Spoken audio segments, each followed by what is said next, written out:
Speaker, Greek সম্রাট Alexander পুরুকে পরাজিত করে যখন ভারত জয় করেন তখন এই দেশে কিছুদিন ছিলেন। এই দেশে আলু বাতাস মানুষের মনের গতিবিধি লক্ষ্য করে তার জেনারেল ছিল সেলুকাস, তাকে বললেন যে কি বিচিত্র এ দেশ সেলুকাস। স্পিকার, আসলে কি বিচিত্র।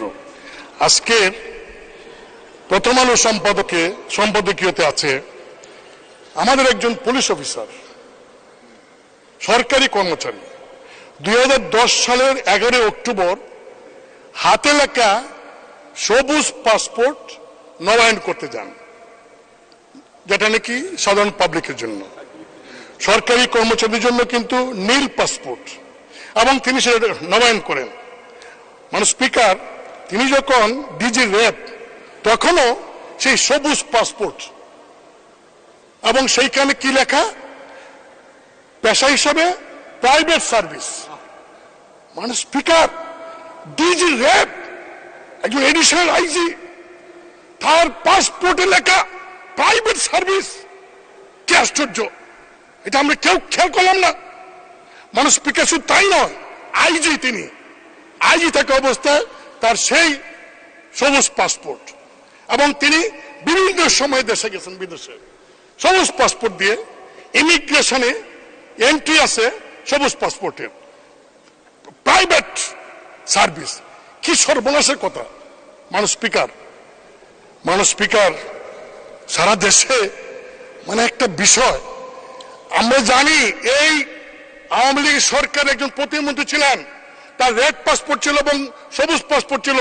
সবুজ পাসপোর্ট দিয়ে সিঙ্গাপুর যাওয়ার কারণে মাননীয় প্রধানমন্ত্রী সেদিন তাকে মন্ত্রী পরিষদ থেকে বাদ দিয়েছিলেন। আর এই ব্যক্তি আইজি, একটা ডিসিপ্লিনারি ফোর্সের চিফ। স্পিকার, এই ব্যক্তি যখন আইজি ছিলেন তখন কি সুন্দর বক্তব্য দিতেন। তিনি বলেছিলেন পুলিশ বাহিনীর সমস্ত সদস্যদের উদ্দেশ্যে, এই পুলিশ বাহিনীর সদস্যরা, তোমরা কেউ করাপশন করতে পারবে না। আমি আইজি, আমার নাম বেনজির, আমি দুর্নীতির বিরুদ্ধে zero tolerance. Speaker, zero tolerance দুর্নীতির বিরুদ্ধে, ভালো কথা। স্পিকার, সেই ব্যক্তিটির তার নামে, তার পরিবারের নামে গোপালগঞ্জে Sabana eco resort and natural park, speaker, 621 বিঘা জায়গা। হাউ তার এবং তার পরিবার সদস্যদের নামে কিভাবে সম্ভব? স্পিকার, তাই নয়,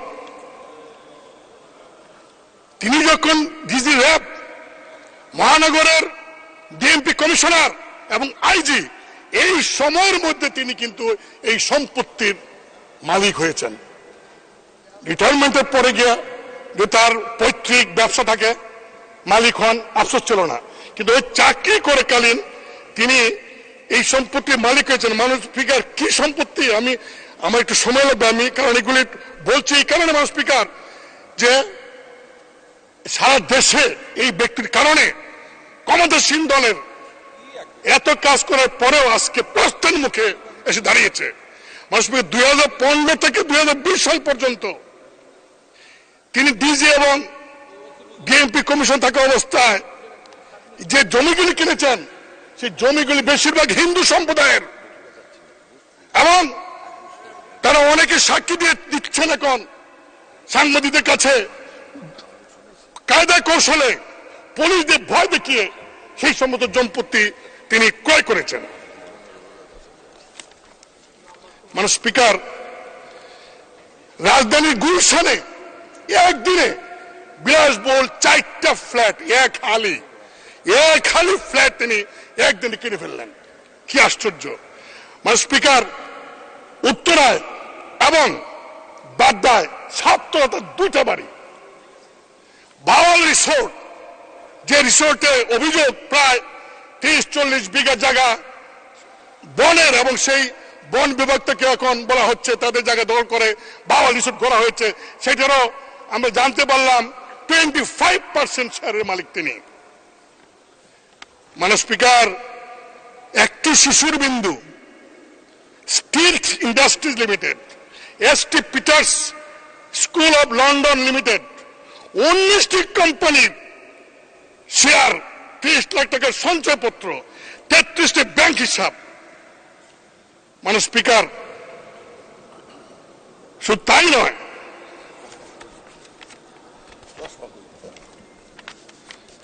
ঠাকুরগাঁও সদরে 50 বিঘা জায়গা তার এবং তার ফ্যামিলির নামে। জলঢাকা নীলফামারী 50 বিঘা জায়গা, নীলফামারী কিশোর সদর 50 বিঘা জায়গা, বান্দরবন সদর এবং লামা উপজেলায় 250 বিঘা তার নামে। মানে স্পিকার, সেন্ট মার্টিনে বেনজিরের নামে 4 বিঘা জমি।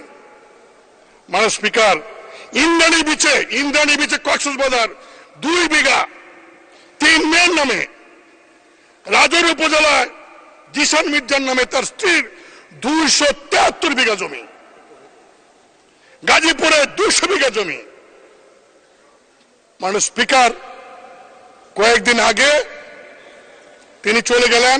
চলে যাওয়ার আগে পত্রিকার নিউজ অনুযায়ী প্রায় 80 কোটি টাকা ব্যাংক থেকে উত্তোলন করেছেন।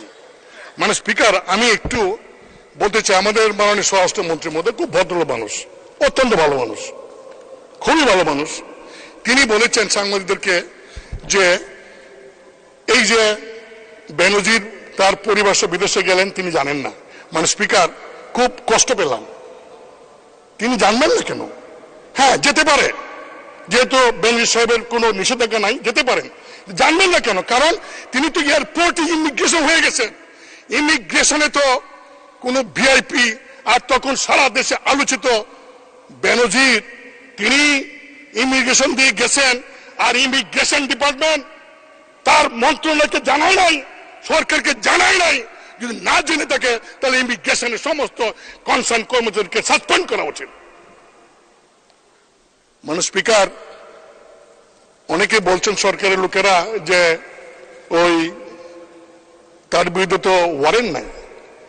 24 এপ্রিল থেকে মানে স্পিকার, দুদক তার বিরুদ্ধে টিম করে বিভিন্ন তথ্য চাইতেছে। সারা দেশে মানুষ জানে একজন রাজনৈতিক নেতা চিকিৎসার জন্য বিদেশ যাবেন, তাকে আপনারা এয়ারপোর্ট আটকে দেন, 2 ঘন্টা বসে রাখতে পারেন।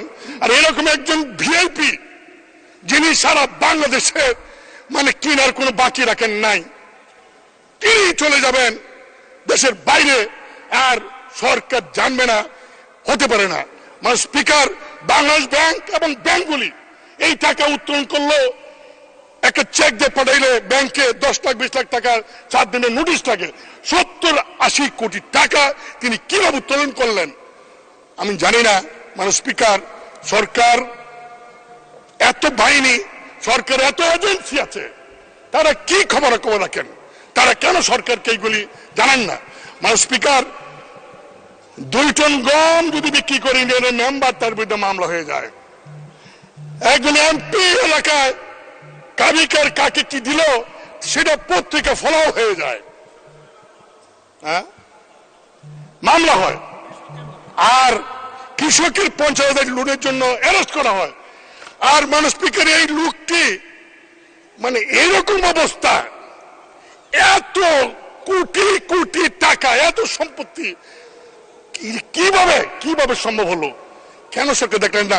মানে স্পিকার, যতই বলেন সরকার এখন দায় দায়িত্ব নাই, এই কথা বললে দেশবাসী মানবে না।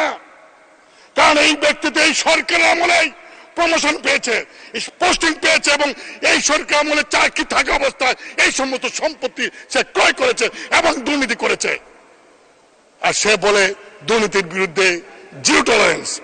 মানে স্পিকার, আমি শুধু এটুকু বলবো যে এই বিষয়টাকে গুরুত্ব দিয়ে যদি সরকার ব্যবস্থা না নেন, দুদক তদন্ত করছে, তদন্ত বছরের পর বছর যদি চলে, এই তদন্ত যদি শেষ না হয় এবং কোর্টে গিয়ে বিচার না হয়, মানে স্পিকার, তাহলে দেখা যাবে আরো যারা আছে বেনজির তারা আস্কার পাবে।